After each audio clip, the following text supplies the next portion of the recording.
Where the Wild Things Are. Story and pictures by Maurice Sendak.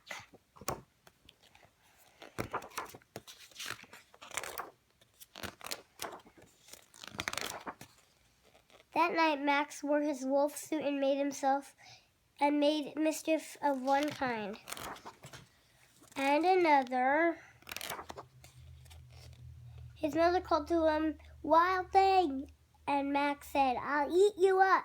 So he was sent to bed without eating anything. That very night, in Max's room, a forest grew and grew and grew until its ceiling hung with vines, and the walls became the world all around. An ocean tumbled by with a private boat for Max, and he sailed off through night and day. In and out of weeks and almost over a year, where the wild things are. And when he came to the place where the wild things are, they roared their terrible roars and gnashed their terrible teeth, and rolled their terrible eyes and showed their terrible claws. Till Max said, "Be still," and chained them with magic trick. Of staring into all their yellow eyes without blinking once, and they refrained and called him the most wild thing of all, and made him king of all wild things. "And now," cried Max, "let the wild rumpus start."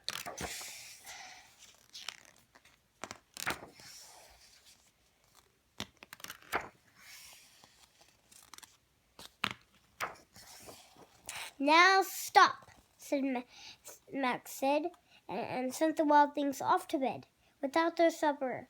And Max, the king of all wild things, was lonely and wanted to be where someone loved him best of all. Then around from far away across the world, he smelled good things to eat, so he gave up being king of where the wild things are. But the wild things cried, "Oh, please don't go. We'll eat you up. We love you so." And Max said, "No." The wild things rolled their terrible roars and gnashed their terrible teeth and rolled their terrible eyes and showed their terrible claws. But Max stepped into his private boat and waved goodbye and sailed back over a year, in and out of weeks and through a day. And into the night of his very own room, where he found his supper waiting for him. And it was still hot.